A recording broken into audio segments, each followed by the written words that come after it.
ByteMail wants to add 2 more international destinations, the United States and China. We now have 4 possible destinations, and we need a way to sort them out.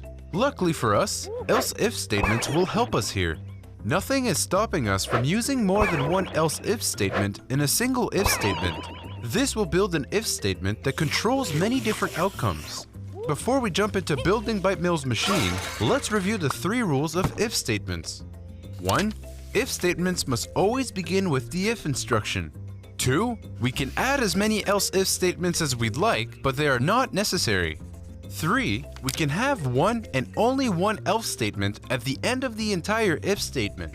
If we respect these 3 rules, we can build complex logical structures to control many code blocks. Now let's start building. In the code editor, begin by adding an else-if statement after the first comment. The condition of this statement should check if the package is going to the United States.